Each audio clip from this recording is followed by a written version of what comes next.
Welcome to the Real Business Lifetime Lessons podcast, where Carolina business leaders get real about growth, grit, and leadership. Today's guest is John Faust. John is the president and CEO of Troubleshooter Mechanical Services and Electro of the Carolinas. As a second-generation business owner with a background in avionics, software, and IT, he brings a unique perspective to leading in the trades. He's built a debt-free, service-first company rooted in hands-on leadership and a passion for talent. Welcome to the show, John. Thank you. You and I have already chatted a little bit about your business and the history of your business, but why don't you take a quick moment to tell our listeners a little bit about your journey? A lot of jobs prior to this, but started off my professional career in the Air Force as a avionics technician, working communication and navigation on C-130s. Experience was fantastic because, as with most jobs in the military, they focus a great deal on detail, attention to detail, and standard operating procedures, having systems in place that are critical for the overall mission. Enjoyed my time in the Air Force a great deal. Left the Air Force to go back to what I thought was my passion, which was software development and IT.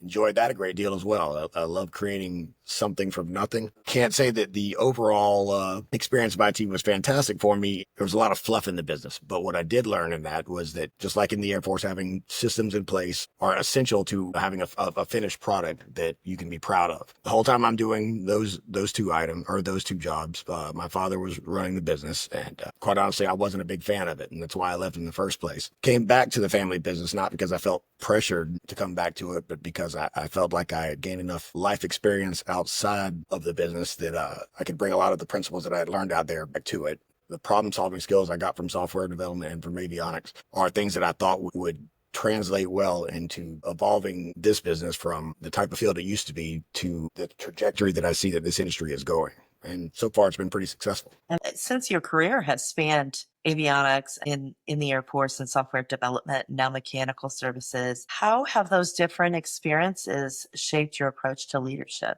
Having a clear idea of what your mission is, what the company's mission is, and how your role integrates into the outcome that you're trying to achieve. I feel that those two experiences prior to coming back here were absolutely essential. The Air Force taught me the value of standard operating procedures, having clear delineation of roles, not trying to be a hero, but being a part of a team. Those are absolutely essential to any business, in my opinion. Software development taught me agility and the importance of a customer-centric approach and to produce the outcomes that they're paying you for. It's taught me basically not to be afraid to tear things down if you feel you can make them better, whether that's a piece of equipment or a procedure or, anything that stands in the way of the success of your business. I think it's given me a leadership style that focuses a great deal on both structure and flexibility. And I think that any good organization needs those two things to be able to weather the challenges that you're going to face as a business owner. You and I spoke before. You mentioned bridging the space between blue collar and white collar worlds. What does that philosophy look like in how you run your business? I think that philosophy is really at the core of everything that we do here relative to a lot of our peers. We want to have blue collar trades carry the same amount of professionalism and respect that the white collar industries typically enjoy. How that looks in practice is it's usually, first of all, professionalizing the trades. We invest heavily in technology, from dispatching software to tools to our technicians in the field. Like to improve the efficiency of the team and focus on what they do best. With that comes empowering the technicians. They're not just wrench turners, they're problem solvers. We train them in customer communication, diagnostic thinking, and professionalism across the board. When they're on site, they're the face of the company, and they are empowered to make decisions that traditionally they might not be able to do in other companies. We give them a great deal of freedom to do their job. We trust them to do their job. Then we create a culture of learning within the company to foster that growth in them so that they can feel confident in doing things that may not be their wheelhouse. Customer communications are usually not the strong point of the average technician. They're good at what they do, which is fixing machines. Maybe customer interaction doesn't come naturally for them. So we do our best to help ease that for them so that they can feel comfortable in every role that they've got. It makes them better technicians. It makes the company stronger as a whole. You've mentioned that you've operated your company debt-free for more than 3 decades, and that is no small accomplishment. What principles or practices have helped you build that kind of financial stability? Well, that is a huge part of our business. From day one, my father has been like that. He does not like being a slave to debt. So the core principle of that is we just don't spend money that we don't have. It's not about being cheap. It's about being strategic and disciplined. It's growing at a sustainable pace, funding expansion and equipment with our own revenue rather than with loans that may have hefty interest rates attached to them. And it means being patient sometimes and saying no to opportunities that, require taking on significant debt. So key practices behind that are, meticulous budgeting and forecasting. You've got to have a very clear idea of what your cash flow is, keeping your financial health as the primary focus of the business, because everybody in the company relies on it for their bills, their paychecks, vacations, whatever the case may be. If you're not on top of your finances 100%, it's going to cost you and everybody in the company. Making sure you have a strong cash reserve, having that safety net allows you to withstand the storm when the economy turns downwards. If you're making large debt payments to someone and then the economy takes a turn and you're taking a financial hit, that has much greater impact than a lot of people understand when they first start out in business. Having that strong cash reserve is essential to the growth of our business, but businesses in general. And then making sure that you focus on profitability. You can try to get as many jobs as you can, or you can try to get as many jobs that are good for the company as you can. And we try to focus on the second half of that equation. We're not always going to be the cheapest, but when we show up on your job site, we are going to be the best because priced ourselves such that we can send the best out there. Having technicians that can do the jobs that we do requires paying them well. Ultimately, the customer's not paying for time on a job, they're paying for a result, and we deliver. So, building a strong team in a specialized trade can obviously be tough. How do you foster loyalty and commitment among your employees? Investing in training. Training is essential. If the technicians are not confident in what they're doing, they're just not going to be confident in general, and that shows. The customer sees that. Making sure they have the best tools. We want to make sure that they have the tools that are the cutting edge of the technology in our industry. So that, with the rapidly changing landscape, they have to be equipped to do the job, and that requires substantial investment in technology. Having a culture of appreciation is huge. You have to celebrate all the wins in your company, whether they're big or small. And sometimes that comes in the form of pay bonuses, lunches, just public recognition. We give our technicians free airfare when they go on vacations, just providing them a tangible benefit for the tangible benefit that they bring to the company is huge. We give them a career path. We don't just give them a job. We have a lot of technicians and not just technicians, our support staff as well, but the technicians, they start off with a very limited set of skills. Even if they come from elsewhere within our industry with a lot of experience, a lot of times the scope of what they do is somewhat limited, and we expand those horizons. So we hope that they stay with us for the duration of their career, but should they go somewhere else, they are much more well-rounded technicians than they were when they got here. And it's because we push heavily in development. Having a company that values their staff, when you make that their value known to the company, the loyalty just kind of breeds itself.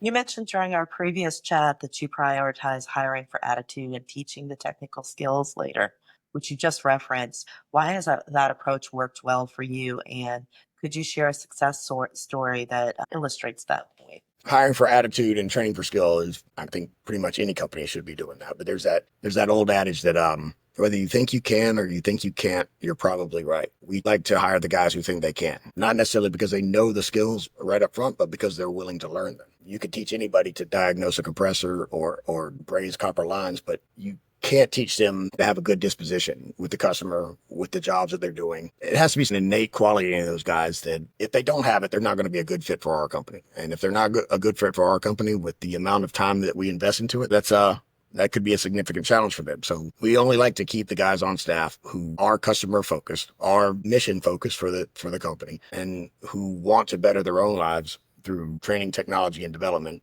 and are willing to tackle things that are not their wheelhouse, and where it could easily become their wheelhouse with a little bit of dedication and practice on their end. But out the gate, maybe not so. Great example of this is my lead technician. He's a fantastic guy. He's a very quiet, soft-spoken guy, and when he came here, he had zero refrigeration experience. He did installations for commercial companies around town. They kept him in that role because he was extremely good at it. He's a very meticulous guy. I'm actually pretty envious of how detail-oriented he is relative to me.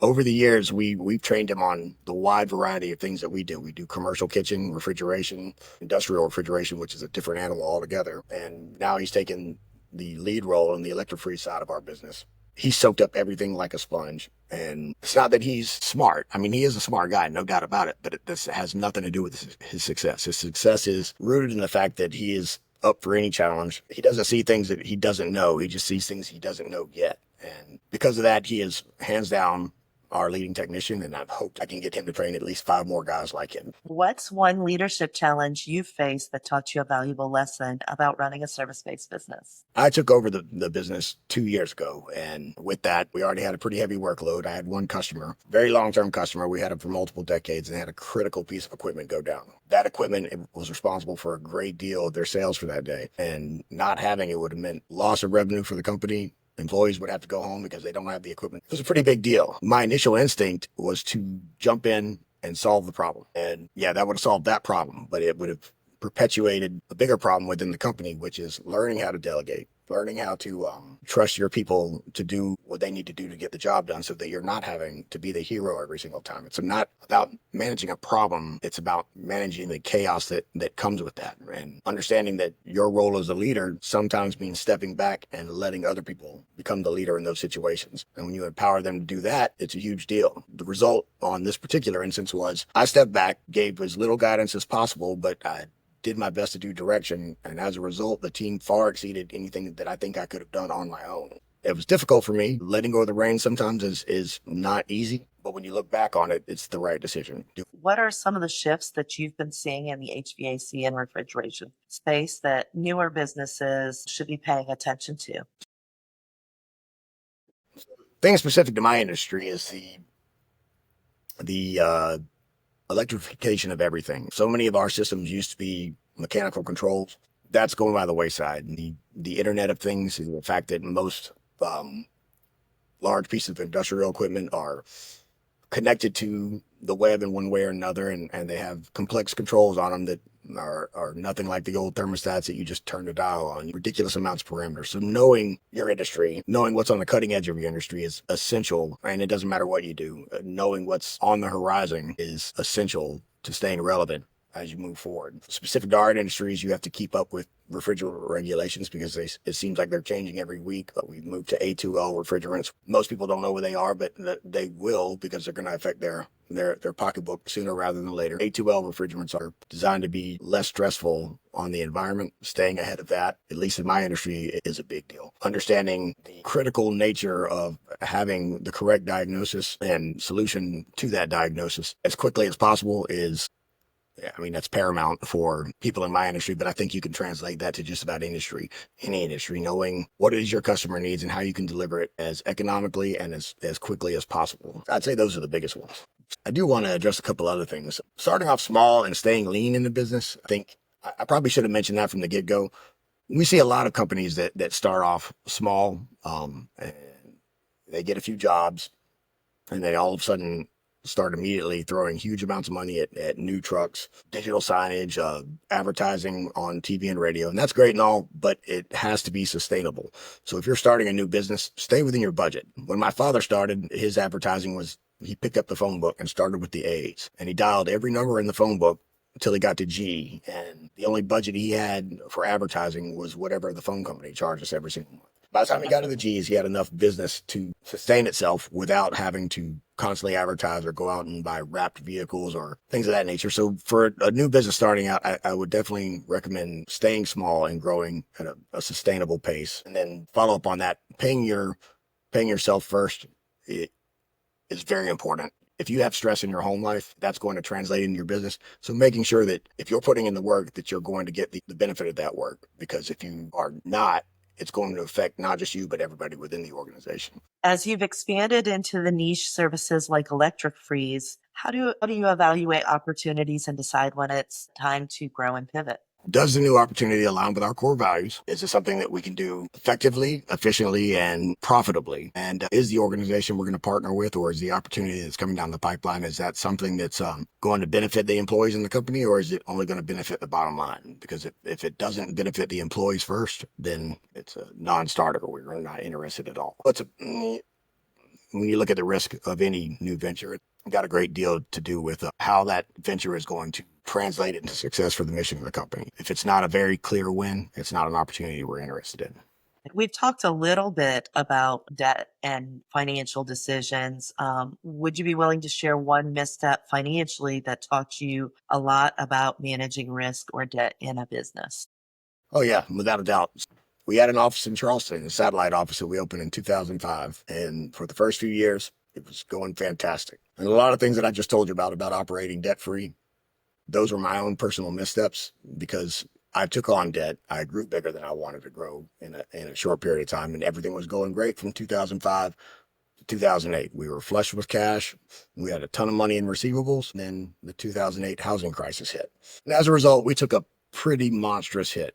And when I say we, I really mean me. But it did drain my personal finances and the company's finances as well, because when it happened, we had a lot of customers. They're good people, but they weren't able to weather the storm, so they went under. And when they went under, they took our receivables with them. We're heavily invested in new construction at the time, and when new construction dried up, so did money coming in as well as the money that was owed to us. That's where my path deviated, or my philosophy deviated from my father's. And I would say that experience was a better teaching experience for me than any business school could provide, because there's knowing how to weather the storm, diversifying your client base, making sure that you're on top of your receivables and payable is absolutely essential. And I can tell you, having been on the other side of that, not making those decisions when I should have, I lost a lot of sleep over it. Going back to the principles we talked about before, had I implemented, I've been espousing since we started talking, I would not have gone through that stress. But on the other side of that, had I not gone through that stress, I don't think I would be as agile at running this business today as I am. Sometimes we all have to learn that lesson that we're taught, but we have to learn it ourselves. Definitely. So, No teacher like experience. what do you wish more people understood about the value and potential of careers in the skilled trades? Well, especially with the advent of AI and a lot of careers in law, or in my case, coding, a lot of the things that I did before are now simple keystrokes into Google Gemini or ChatGPT. It's very easy to see where jobs that carried that sort of cachet in the past are much riskier propositions than the skilled trades. You can't call a call center to get your air conditioner fixed, or commercial refrigeration with $50,000 worth of food in it. That's not something that AI can solve for you. You have to have a skilled technician on site to solve that problem. And as a result, there will never be a shortage of jobs. With the advances in technology, it's become a much more prestigious job than it used to be. I didn't like the job when I was growing up because I kind of like a oil change mechanic, and nothing wrong with being an oil change mechanic, but my ambition was a little higher than that. And since that time period, some 35 years ago, it is changed into much more of a knowledge economy style job. You have to not just know answers, but know where to find answers. Those answers are absolutely critical fields, especially here in the South. People cannot go without the services that we provide, and they're not something that can be outsourced. So for students entering school, getting $120,000, $150,000 worth of debt, like some of my own children, it's worth going back and looking at the skilled trades and how you can enter a six-figure business with a 2-year degree or less.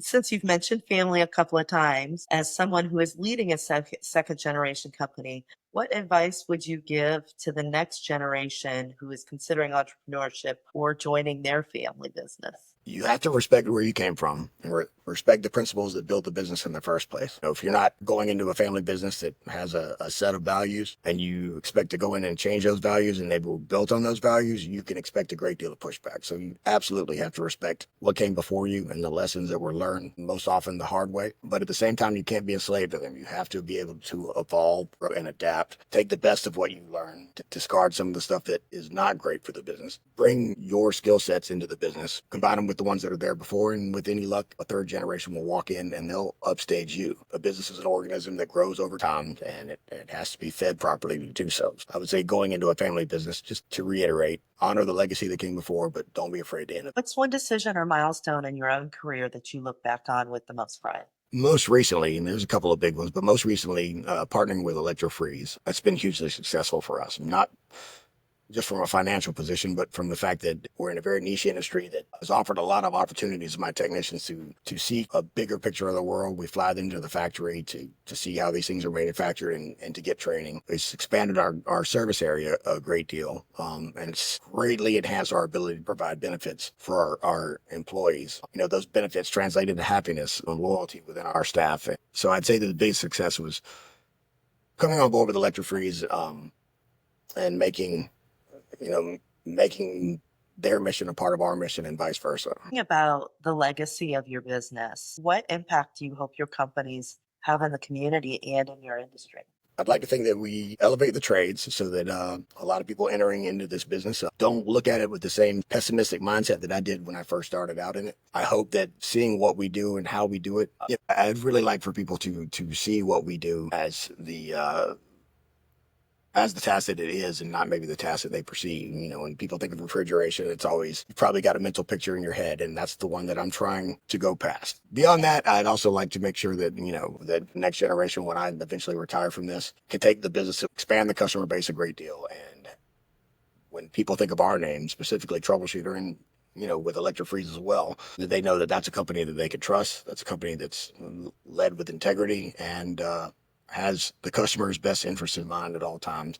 Multiple decades of being in business are a testament to that. You can't do that in our area of the country, especially with what you do and sustain it for too long. What is one real life lesson that you've learned along the way in business that you were not taught in school? School teaches you to get the right answer, but business teaches you how to handle when there is no right answer. Business is not a multiple choice test. It's more of an essay question that you're constantly rewriting. You have to be not afraid to make decisions that, some are going to be perfect decisions and some are going to take time to recover from. But you have to be willing to take those risks and face those challenges head on in order to grow as a business. It's about resilience and learning and being comfortable with a certain level of uncertainty. Can you name a podcast or a book or a YouTube channel that you would suggest young entrepreneurs go check out? One of the best books I've ever read is called Extreme Ownership.